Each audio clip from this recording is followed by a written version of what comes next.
Subhanallah, saya tuh lihat anak saya itu mengeluarkan cahaya, Mbak Ria.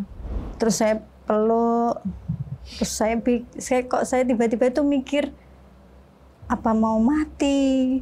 Masuk Jumat, dapat kabar dia itu meninggal. Saya mimpi lagi, anak saya minta tolong. Umi, tolong, Umi, tolong, Umi. Feelingnya seorang ibu ya Teh ya, Mbak Ria. Itu, loh, dia kok hidup? Terus anak saya kok mati? Padahal kan seharusnya bersama dia semalaman. Biasanya mainnya sama dia. Saya udah tahu jawabannya. Kenapa ibu ada mimpi ini, ada mimpi ini, ada mimpi ini. Saya akan ngomong sama mereka yang nanti lihat. Kejahatan sesempurna apapun akan kecium sama Allah.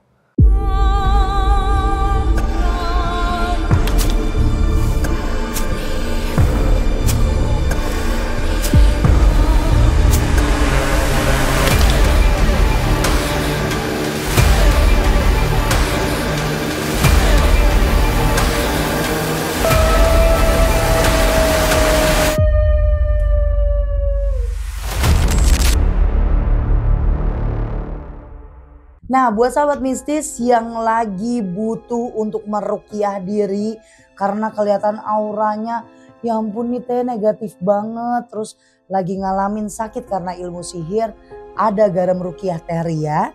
Di sini aku sudah membacakan beberapa surat dari Al-Qur'an yang dimana kandungannya untuk menangkal ilmu sihir, mengatasi kalian yang sedang mencari jodoh, auranya negatif. Untuk usaha juga bisa menangkal tempat usaha kalau dilihat orang sepi. Nah, untuk cara penggunaannya di sini bisa gunain ember, bisa gunain bak sesuai dengan ukuran, bisa 3 sendok atau 5 sendok untuk ukuran ember kecil. Menengah atau sedang bisa 5, 7, 9 dan itu semua ganjil tergantung balik lagi ya medianya. Nah kalau untuk pakai bathtub ini habis setengah dari kemasannya. Oke untuk sahabat mistis langsung aja di order garam ruqyah Teh Ria di online shop, TikTok shop dan langsung hubungi admin. Assalamualaikum warahmatullahi wabarakatuh sahabat mistis, kumaha daramang. Alhamdulillah. Terima kasih buat sahabat mistis yang selalu support channel YouTube saya Ria Puspita Official. Dan buat kalian yang udah komen, yang udah like, apalagi yang udah subscribe, nonton no skip.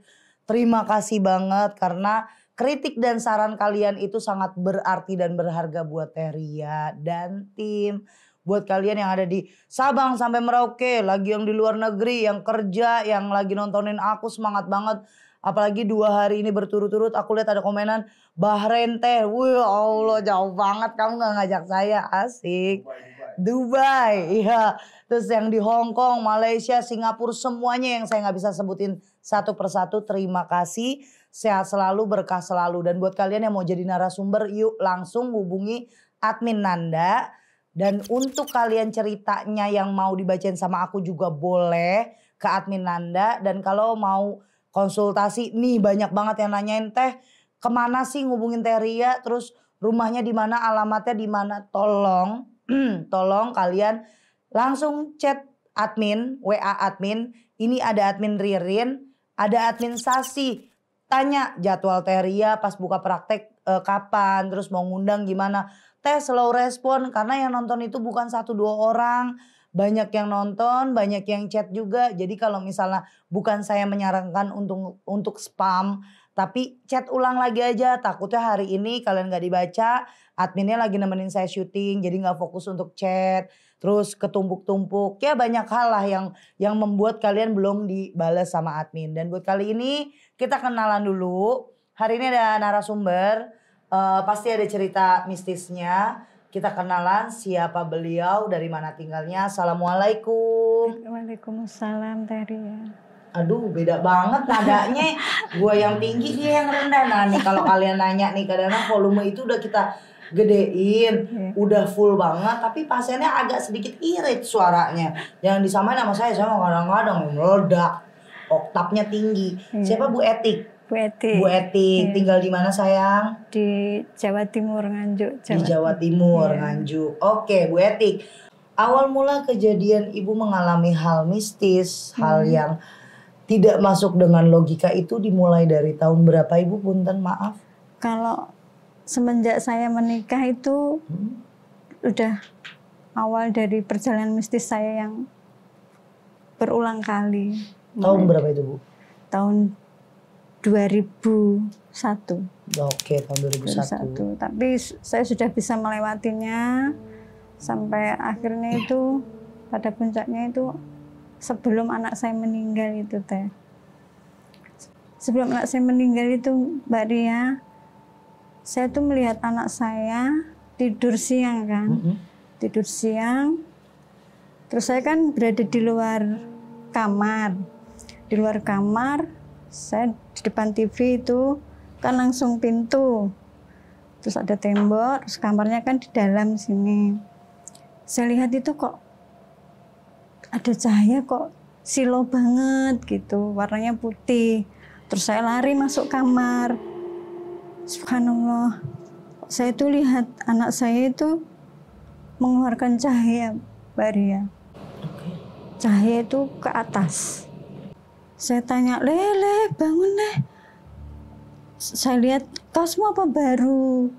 Kok mengeluarkan sinar yang bikin silau banget gitu loh. Terus saya bolak-balik badannya ternyata kaos lama. Terus Kaos ya, sahabat mistis, kaos baru.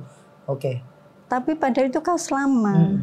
Tapi kok mengeluarkan cahaya yang cahayanya tuh putih tapi kok Terang. iya kok lain, nggak kayak biasanya. Terus akhirnya dia bangun, ndak Mi, bilangnya seperti itu. Terus saya tidur di sampingnya. Saya pikir kok aneh gitu Mbak Ria. Terus saya peluk. Terus saya tiba-tiba itu mikir apa mau mati. Terus saya pegang, katanya kan kalau orang mati itu mau meninggal itu kupingnya lemes atau gimana. Saya pegangin. Saking penasaran ya saat itu ya. Enggak dia nggak sakit, dia masih muda, dia nggak punya masalah apapun. Saya pikir seperti itu. Terus saya peluk lagi. Terus akhirnya dia bangun, saya suruh makan. Terus dia cerita kalau dia itu mau beli setrum. Kan dia kan masih sekolah, cuma kalau malam kerja di kafe. Sama kalau nanti ada yang Event. minta jasanya untuk nganter ojek tapi enggak pakai aplikasi ya. Seperti itu kan anaknya kan enggak mau menghabiskan waktunya untuk sia-sia. Jadi dia tuh menggunakan waktunya sebaik mungkin gitu, Mbak Ria. Setelah itu besoknya itu sama. Dia tuh diem aja. Terus saya tanya, saya suruh makan, tapi maunya disuapin.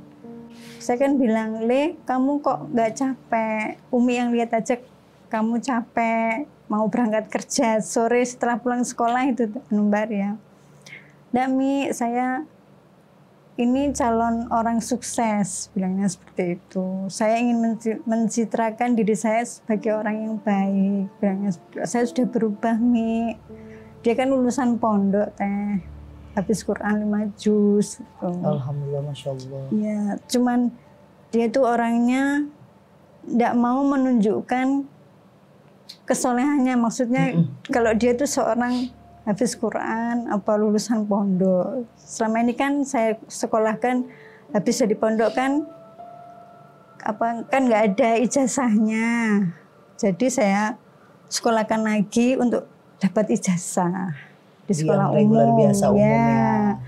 Jadi itu enggak banyak yang tahu kalau masih sekolah lagi. Karena umurnya sudah 21 itu pas meninggalnya itu. Oke, awal mulanya sakitnya gimana Ibu sampai? Enggak sakit. Nggak sakit? Enggak sakit. Terus habis itu dia tuh mau berangkat kerja. Mau berangkat kerja itu sebenarnya saya sudah firasat anak ini tidak saya bangunkan, biar dia tidur aja tidak berangkat kerja. Ternyata dia bangun tapi telat mau berangkat kerja. Dia sebelum berangkat itu lihat saya gitu, cuman tapi diem. Setelah itu kerja, terus aduh kok kerja? Saya pikir saya ndak saya bangunkan biar ndak kerja gitu. Nah, akhirnya kerja, ya udah saya lihat aja. Ya udah fi amanillah, pikir saya seperti itu. Habis pulang kerja kan malam sebelum maghrib itu tiba-tiba kepala saya itu sakit banget. Kayak pokoknya kayak ditusuk-tusuk itu loh, Mbak Ria. Sampai saya itu ndak bisa bangun, ndak makan, belum sholat isya, sampai akhirnya pokoknya saya ndak bisa apa-apa itu. Anak saya pulang, kan memang saya tidurnya di luar, jadi memang sengaja menunggu anak saya pulang. Setelah pulang, dia ditelepon temannya,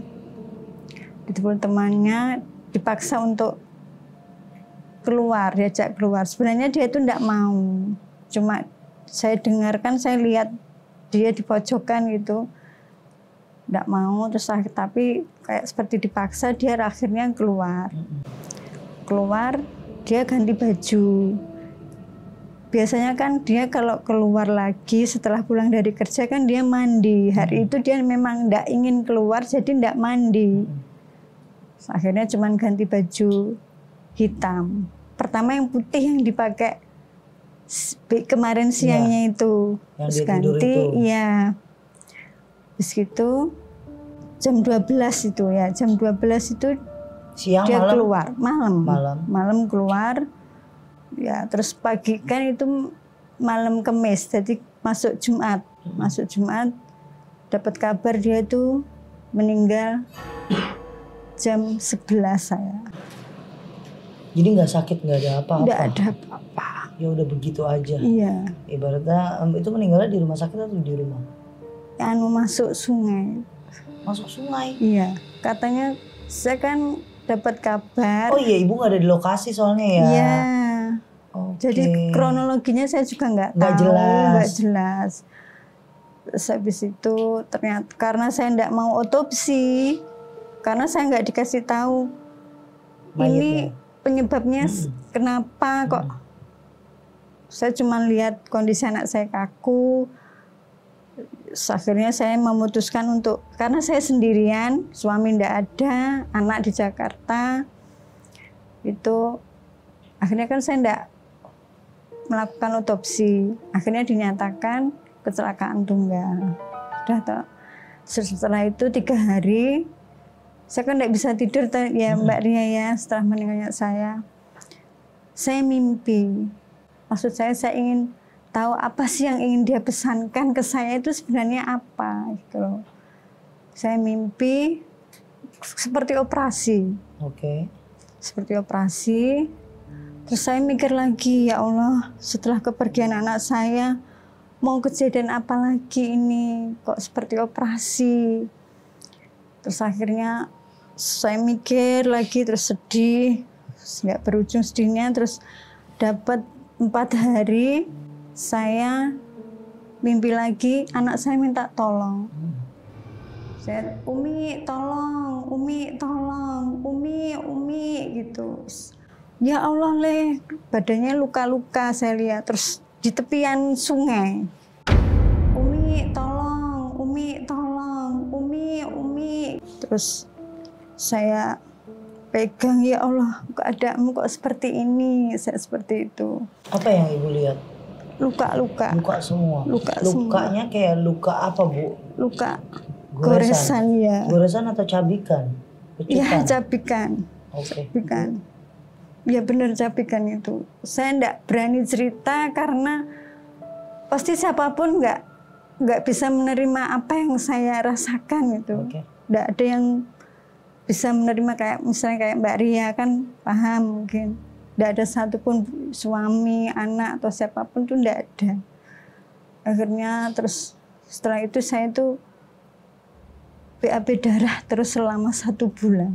Ibu? Iya. Full sebulan Full. itu? Sampai saya periksa ke dokter, katanya pasir itu. Tapi obat habis tetap. Sampai saya batuk darah. Akhirnya saya periksa ke dokter, mau diperiksa mungkin paru-paru atau apa. Kok terus berhenti. Waktu melihat hasilnya saya enggak datang. Saya enggak mau, nanti saya kepikiran. Nah, pikiran saya tambah enggak karu-karuan. Akhirnya enggak. Terus ada benjolan di sini juga, maaf. Ada benjolan. Itu pun mau apa kayak di lab itu mau diperiksa. Saya mikir lagi, ya Allah, nanti saya dapat hasilnya malah menambah pikiran. Akhirnya saya beli apa kayak obat madu simuno atau apa itu loh teh. Beli sendiri herbal Iya. lah. Tapi saat ngeluarin darah sakit nggak Bu? Sakit banget. Padahal sampai saya takut makan. Jadi saya tuh makan itu kadang makan, kadang nggak makan. Banyak nggak makan. Soalnya nanti kalau saya makan keluar. Dan sakit ya? Iya, saya nggak makan aja keluar, apalagi saya makan. Akhirnya saya nggak makan sampai kurus kering. Tapi alhamdulillah, bis zikir terus, kita kan cuman bisanya kan zikir itu aja. Cuman akhir-akhir ini kayak saya dihalangi, kayak ada penghalang antara saya sama Allah gitu loh. Saya mimpi buruk terus. Terus akhirnya saya mimpi anak saya lagi. Itu kan saya mengajukan otopsi ditolak.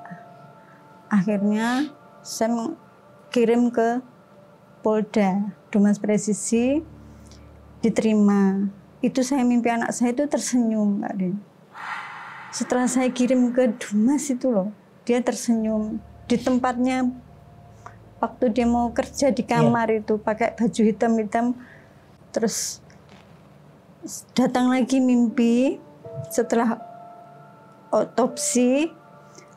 Pas hari otopsi saya ingat, loh ini kok seperti mimpi saya kemarin kayak operasi. Subhanallah, ternyata maksudnya otopsi. Persis Mbak Ria. Sama banget yang dilihat di mimpi itu ya. Betul, baru saya sadar waktu di pinggir tenda jenazah itu. Masya Allah, lah ini kan kayak mimpi saya yang kemarin. Masya Allah, terus artinya ternyata ini ya Allah. Saya pikir siapa yang sakit, Masya Allah. Saya nangis di situ. Nangis, terus malah ternyata yang mau kamu sampaikan seperti ini. Setelah hasil otopsi, itu tidak sesuai yang saya harapkan. Apa hasilnya? Hasilnya tenggelam. Oke. Tapi saya tanya apakah di paru-parunya ada diatom. Insya Allah bilangnya seperti itu. Kan enggak pasti berarti. Gitu loh. Kalau tenggelam kan badannya menggembung atau itu enggak. Membengkak ya harusnya. Terus posisi mobil itu juga off. Terus anak saya juga, makanya saya minta otopsikan posisi kunci mobil off. Dia berada di kursi belakang sopir. Oke, tapi supirnya gimana? Dah. Dia sendirian. Dia naik apa sih itu? Grand Livina. Grab? Grand Livina. Bukan, naik Grab atau dia bawa mobil sendiri? Mobil sendiri. Kok tapi posisi dia di belakang? Nah itu dia. Di belakang, mobil sebelah kiri juga penyok.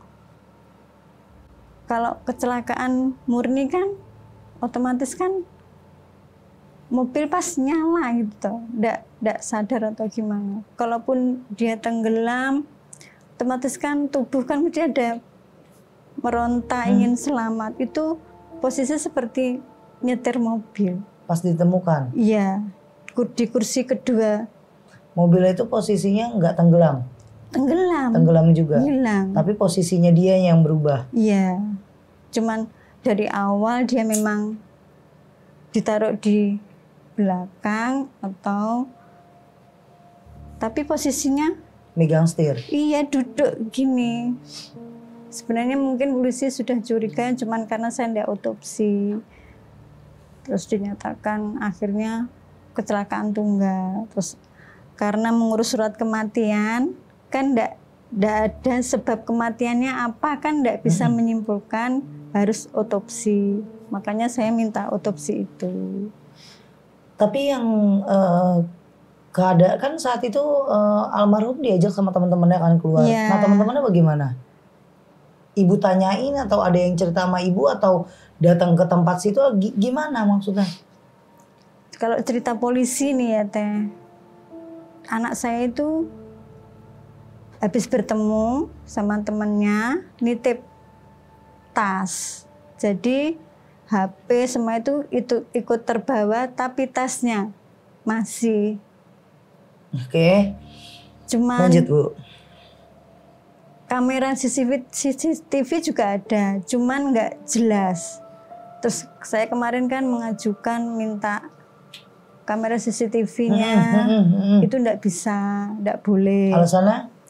Alasannya itu sudah menjadi dokumen pihak penyidik. Saya kan mengajukan lagi, Pak, ini saya mau mengajukan otopsi, tapi tidak melibatkan pihak kepolisian. Tidak bisa Bu, katanya seperti itu. Ya sudah, terus akhirnya saya mimpi lagi anak saya. Saya tiba-tiba kayak ada 2 yang ditangkap polisi gitu loh. Oke, di mimpi itu kapan? Ya bulan apa ya? Mimpinya. Setelah kematian anak saya pokoknya. Oke. Setelah itu kemarin saya mimpi lagi, saya didatangi, itu dia datang ke rumah. Terus saya, loh kok kamu masih hidup Le? Itu bukan aku, bilangnya gitu. Loh terus yang dikubur siapa? Dia diem aja, terus dia pergi sama lukanya yang pertama ditemukan kan cuman luka di sini aja, nggak ada luka yang cuma lebam. Ada barang-barang yang hilang? Nggak ada sih, cuman apa? Anehnya tasnya itu yang dibawa temennya itu loh. Pas mobil diangkat ditemukan, temannya datang itu ngasih data. Saya juga kaget loh, kok dapat foto kok apa KTP, kartu pondok sama semuanya. Tasnya, iya. Kok aneh gitu. Kok bisa terpisah? Iya. Terus waktu saya dapat kabar itu, yang jemput temennya. Ya temen yang saya kenal waktu sama anak saya itu. Saya pikir sama dia. Cuman feelingnya seorang ibu ya Teh ya, Mbak Ria. Itu, loh dia kok hidup? Terus anak saya kok mati?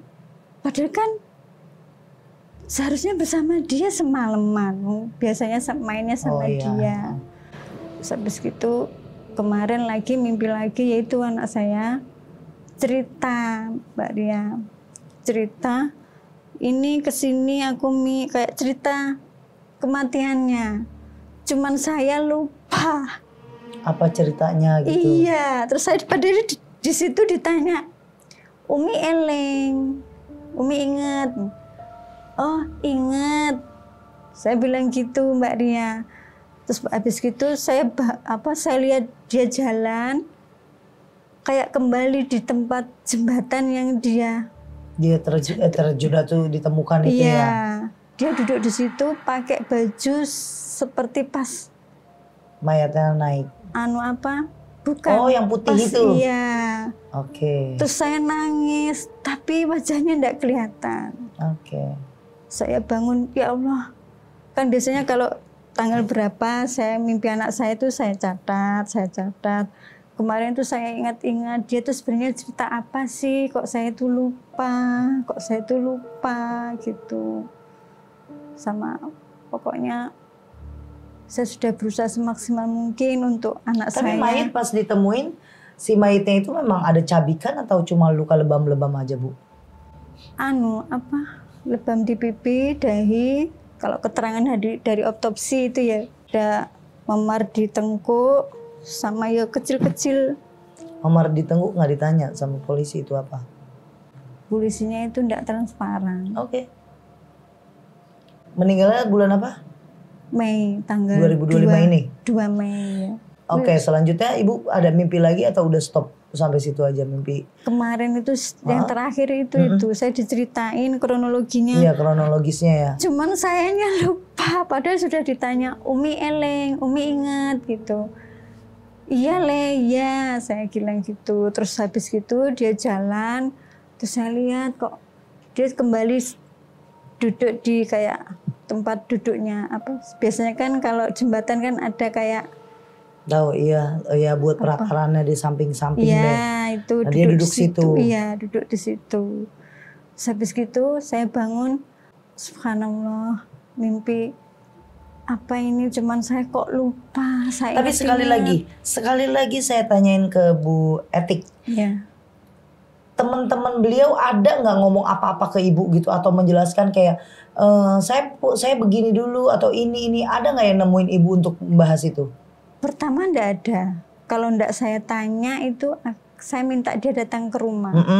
Soalnya mau otopsi itu tujuannya itu ternyata hanya untuk memastikan dia mengandung narkoba atau tidak. Oke. Saya kaget kan, kok bukan penyebab kematian yang dicari, kok hanya sekedar formalitas ada narkoba atau miras atau apa gitu.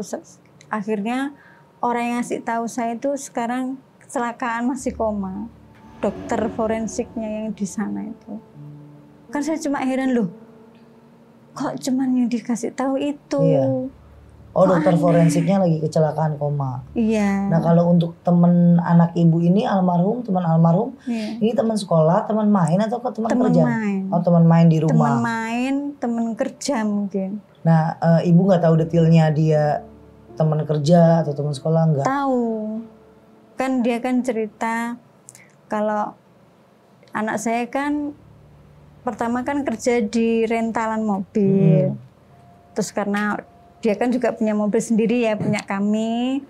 Ayahnya juga buka rentalan, cuman mobil itu punya kakak-kakaknya gitu loh, kan rental besar. Cuman gini kayak bikin bendera sendiri gitu Mbak Ria. Anak saya mencoba bikin bendera sendiri lepas dari temannya. Nah, semua pelanggannya itu lari ke anak saya. Padahal kan dia orang baru. Cuman karena anak saya itu pembawaannya kalem, sopan, baik atau apa. Feeling saya hanya itu saja. Lainnya enggak. Kalau dari keluarga ibu tanggapannya apa? Kalau keluarga itu, maksudnya keluarga kecil saya, tahu kalau ada hal yang tidak sesuai. Ada yang tidak beres ya? Iya. Tapi berarti mimpi udah terakhir itu aja. Iya. Ibu udah ikhlas kepergian anak ibu? Dari awal saya cinta dan hidup dengan ketetapan-Mu ya Allah. Cuman karena saya kan enggak mengerti apa sih penyebabnya itu. Yang saya tanya sekali lagi, ibu ikhlas dengan kepergian anak ibu?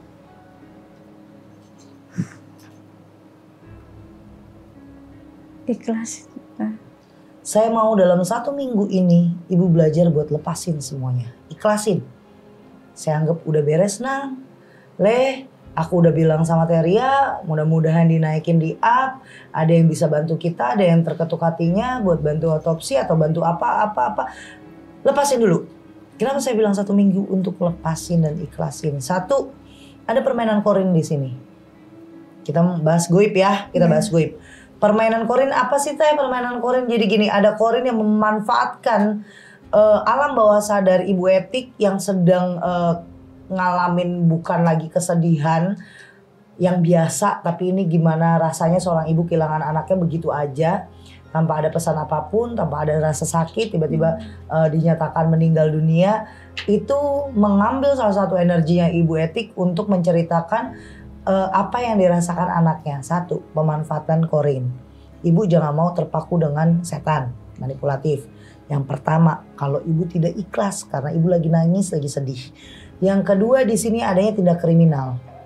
Kriminal yang dibuat dengan sengaja. Kalau saya mau kenapa dalam 1 minggu ini ibu gini, kasih space waktu. Tuhan Allah ini ngasih kekuasaannya dia jauh lebih gede dibanding yang ibu bayangin. Ibu dapat mimpi. Loh teh kok mimpi saya kok jadi kenyataan? Oh ternyata otopsi. Loh teh ternyata mimpi saya. Itu kan salah satu bukti Tuhan sayang sama kita ya. Dikasih teka-teki itu. Banyak orang di luar sana, kenapa sih teh? Kita dapat mimpi, oh ternyata Allah itu kasih sayangnya dia ke kita. Beliau itu ngasihnya apa ya? Lewat mimpi. Karena gak mungkin dipanggil, ya dipanggil sama Allah meninggal, bahasa gitu. Lewat mimpi, itu teka-teki yang Allah kasih biar manusia karena punya otak, punya hati buat mikir, diolah. Tapi jangan terpaku dengan setan dan jangan mau manipulatif dimainkan sama setan. Saya mau Tuhan, Allah kasih kebesarannya, kuasanya ke ibu dengan nyata. 1 minggu ini, tolong dengerin omongan saya dengan baik. Kita sama-sama seorang ibu. Anak saya sakit aja saya bisa gila. Saya kerja pagi, siang, sore, malam, Senin sampai Minggu. Bukan untuk kesenangan saya. Baju saya belinya di online shop. Saya gak mau yang mahal-mahal karena saya mau membahagiakan anak saya. Bagaimanapun tidak ada anak-anak saya yang kesusahan seperti ibunya. Benar gak Bu? Kita kan kasih kualitas anak kita yang lebih baik. Saya tahu perasaan ibu, kita sama-sama seorang ibu. Tapi tolong egonya dibuang dulu. 1 minggu ini aja. Pulang dari tempat saya. Ya Allah, kalau memang ketetapanmu, saya harus mengikhlaskan anak saya kembali kepadamu tanpa mengurangi amal-amalan dia, malah adanya dosanya dikurangi. Memang orang alim, orang baik, dia akan duluan. Dia akan diambil duluan. Biar nggak kena dosa-dosa deh di sini. Ibu, apapun ketetapan Allah, ibu ikhlasin. Tidak lagi mau memikirkan, ya udah kalau memang saya dikasih kesempatan untuk tenang, ya Allah saya akan tenang dulu. 1 minggu ini kasih saya ketenangan, tapi kasih saya petunjuk yang lebih dari petunjuk kemarin. Minta sama Allah. Saya yakin doa ibu jauh lebih dijabah dibanding doa saya. Penglihatan ibu lebih canggih dibanding penglihatan saya. Doa, firasat, perasaan seorang ibu jauh lebih menang dibandingin orang lain. Kenapa saya tahu ibu di sini tuh belum tenang? Ibu masih gelisah. Ibu masih memikirkan segala-galanya. Apakah anak saya dizolimin orang? Apakah anak saya dilukain orang? Apakah anak saya dianiaya orang? Ataukah anak saya... Ibu masih di sini. Ada di sini. Ibu mau tahu jawabannya. Kalau mulut saya berbicara, yang tidak suka sama saya akan mensomasi saya lagi. Oh nuduh orang, teria, bisa ya nuduh orang. Saya mau kesaksian itu dari ibu nanti. Setelah ibu dapat jawaban itu, kasih tahu tim kita duduk lagi di sini. Saya udah tahu jawabannya. Kenapa ibu ada mimpi ini, ada mimpi ini, ada mimpi ini. Saya akan ngomong sama mereka yang nanti lihat. Kejahatan sesempurna apapun akan kecium sama Allah. Akan terbongkar. Walaupun ditutupin udah puluhan belasan tahun, akan kebongkar. Percaya? Benar Saya enggak? yakin sebenarnya. Saya sudah dikasih mimpi. Banyak penjahatnya dong. tertangkap. Nah, Cuman saya ya Allah menunggu keajaibanmu. ikhlas itu Bu yang belum dapat. Jadi gini, kalau misalnya saya mau ngobatin orang nih lagi megang pasien, kenapa sih kok klik megangnya? Kok kewujud kayak ibaratnya kok pasien benar-benar emang sakit yang di situ, terus kenapa yang saya lihat, yang saya pikirin orangnya yang saya nggak pernah kenal, nama yang saya nggak pernah tahu, saya ucapin ternyata benar. Karena saya ikhlasin semua badan saya untuk ngurusin dia. Bahasanya gitu. Ikhlas itu paling susah Bu. Benar nggak? Ikhlas itu paling susah. Mulut boleh bilang ikhlas, hati nggak ada yang tahu, benar. Tapi doa ibu yang saya mau, ibu ingat terus doa alasan saya kenapa nyuruh ibu ikhlas. Ibu ingat terus omongan saya, kalau ibu ikhlas, ibu akan dapetin jawabannya secepat mungkin. Itu. Cuma seminggu, anak ibu dari bulan Mei sudah kasih kisi-kisi. Kalau dibilang ibunya nggak eling, bener? Iya. Ibu 2 kali ditanya, ibaratnya bertanya lagi, ibu eling, iya. Ya kan gue gak sadar bahasanya gitu. Sekarang saya akan nyadarin ibu, please seminggu. Itu seminggu aja saya gak bisa jamin seminggu waktunya nunggu atau kurang dari seminggu ibu akan dapat jawaban. Allah Maha Baik. Ya Allah. Tapi ingat lagi, kejahatan akan segera terungkap. Mau ditutupin sesempurna mungkin. Mau lu cor tuh bangke, mau lu buang dia ke laut dimakan piranha sama lumba-lumba. Lumba-lumba makan daging gak sih? Ya pokoknya itulah ikan lah ya kan, hiu. Ngapa jadi lumba-lumba dia? Lu mau gimana caranya? Kalau Allah udah nunjukin lu harus ketangkep, ketemu, kelihatan. Percaya kan ibu? Dosa lo itu. Pasti sama Allah diungkap. Yang namanya orang benar bisa kelihatan salah.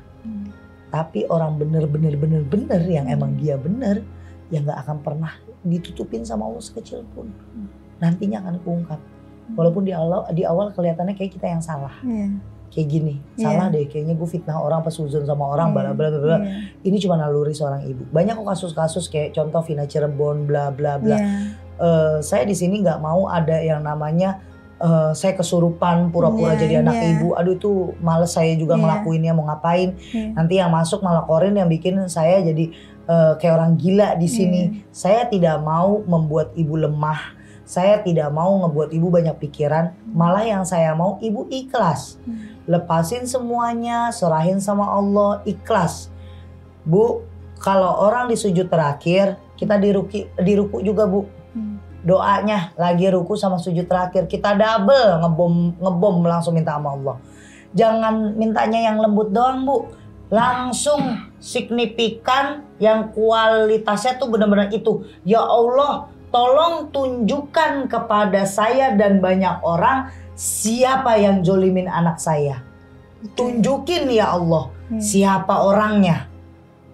Minta kayak saya. Kalau doa sama Allah, ya Allah bagi Fortuner apa? Bagi fulus. Ya saya mau minta to the point lah, orang yang Allah yang punya yang semua-muanya punya. Ya kan? Saya kalau minta sama suami saya nyari juga. Bener nggak? Kalau kita mintanya udah yang punya segala-galanya udah enak dah. Kan antara saya dan Tuhan saya. Ibarat antara kita dengan Allah. Itu yang saya mau. Nangis, minta. Ngotot bu, ya Allah. Minta. Itu yang saya cuma mau ingetin ibu. Jadi ibu semangat, nggak ada di sini lagi kayak ntar ya Le ini. Kasih semangat ke anak kamu di sana dengan banyak doa. Minta sama Allah untuk dilapangin yang kuburnya, ditempatin di surganya Allah, di sekelilingnya orang soleh-soleha. Ya, biar aku tahu perasaan ibu kayak gimana, nggak bisa kita ungkapin. Kayak mau gila aja. Ya. Ibaratnya gini, hari-hari yang biasanya ketemu anak ngeliat makan ini segala macam kan enggak. Sama bu, saya kalau lagi keluar kota aja cuma 3-4 hari saya bisa dadakan cancel kerjaan gitu, ibaratnya pulang karena saya udah kangen banget sama ini anak gitu. Jadi saya nggak pernah mau kalau seminggu gitu terlalu lama itu, apalagi ibu yang tidak akan bisa lagi buat meluk. Ya kan. Nah, nanti akan keajaiban itu keluar. Saya udah tahu apa yang di pikiran ibu, kita obrolin lagi di balik layar, maksudnya di balik kamera. Karena saya tidak mau timbulnya fitnah. Nanti itu orang malah adanya udah menyiapkan kata-kata untuk menyangkal segala apa namanya kebusukannya. Tapi saya ingat ada salah satu pesan dari beberapa orang tua zaman dulu ya. Mau kayak gimana pun kalau tupai loncat aja pinter dia bisa jatuh. Apalagi ini ya kan. Saya nggak ngerti tuh yang namanya pantun-pantun kayak gitu. Pokoknya intinya entah ketangkep lu mah. Ya, ibu udah nggak perlu dipikirin lagi yang aneh-aneh. Kalau memang dapat mimpi, mimpinya dirangkai kayak puzzle. Ya, setiap mimpi insya Allah Allah kasihnya teka-teki yang baik. Tapi kalau bunga tidur ya Allah udah doain aja yang terbaik apa buat hidup ibu, dan jawaban buat hati ibu biar tenang, anak ibu juga tenang. Kalau ibu nggak ikhlas, kasihan dianya. Amalnya udah bagus, dia tahfiz Quran, dia udah hafal Quran, tapi karena ibunya belum ikhlas, dia jadi luntang-lantung di sana, ya. Oke. Kita kurangin egois ya, kita hilangin malah egois ya. Kita bantu dia biar nyaman, biar enak. Kita udah nilai, udah mama ikhlas, Umi ikhlas. Umi ikhlas ridho lillahi ta'ala. Insya Allah kalau memang kejahatan itu terjadi sama kamu dan dilakukan sama orang-orang yang dekat sama kamu, secepat mungkin Allah akan tarik kejahatan itu ke muka bumi. Jadi biar dilihatin banyak orang. Oke ibu? Nah buat sahabat misi semuanya, kenapa sih banyak orang yang sekarang melakukan kejahatan itu dengan gampang, tidak terrealisir sama petugas keamanan, maksudnya tidak terdeteksi, tidak terlihat gitu. kita nggak tahu di belakang mereka kayak gimana. Tapi yang saya lihat sekarang Indonesia udah mulai mau memperbaiki, mau itu orang kaya, mau itu orang miskin, mau kejahatan yang kayak gimana pun, mudah-mudahan jangan bisa disuap. Kalau memang ini kejahatan bisa ditolong dan ketemu siapa tersangkanya, ya mudah-mudahan itu jadi satu bagian kelegaan seorang ibu mengetahui anaknya memang benar-benarkah kecelakaan tunggal atau memang ada indikasi orang yang jahat atau melakukan kriminal ke anaknya. Kita doakan, kita sama-sama perempuan, kita sama-sama seorang ibu, kita doakan apa yang dialami sama Bu Etik menjadi ladang pahala juga nih buat anaknya. Semoga Bu Etik dikasih keikhlasan, dikasih kesabaran yang sangat luas. Semoga apa yang ada di hatinya Bu Etik, di kepalanya Bu Etik, Allah sampaikan dengan kebaikan. Semoga semuanya terjawab dengan baik. Biar puas juga Bu Etiknya, tidak setiap malam memikirkan. Dan untuk almarhum, semoga ditempatkan di surga Allah, diterima amal ibadahnya, ditempatkan di sisi orang-orang soleh dan soleha, amin ya robbal alamin. Buat kalian yang punya pengalaman seperti Bu Etik, semoga ikhlasnya makin diperluas, ibadahnya makin diperluas lagi, bukan malah menjauhi Tuhan, bukan malah membenci Tuhan, tapi Allah itu mengasihi kita. Ujian itu memang sesuai dengan pundak kita, kemampuan kita. Kalau misalnya ini udah gak kuat banget, kenapa masih ada ujian? Berarti Allah tahu kalau kita bisa. Bagaimana otak kita pasang, hati kita dipasang, biar jalannya bener. Dibantu sama doa, duit, doa, usaha, ikhtiar, tawakal. Terima kasih sahabat mistis. Semoga sehat selalu dan tidak ada yang namanya kriminal ditutup-tutupin. Kalau kalian mau bersaing sehat, bersainglah dengan sehat. Kalau kalian mau jadi pemenang ya harus berlomba-lombanya dengan sehat. Jangan menggunakan kekerasan, jangan menggunakan ilmu-ilmu yang tidak baik. Karena dunia cuma sebentar doang. Kalau yang lain bilang, lu dulu juga begitu kan, jangan pernah ngikutin jejak saya yang buruk. Ambil yang positif-positifnya aja, buang yang buruknya. Terima kasih sahabat mistis, terima kasih Bu Etik, terima kasih para kru tim Ria Puspita Official. I love you semuanya, sehat semuanya, berkah dan assalamualaikum warahmatullahi wabarakatuh.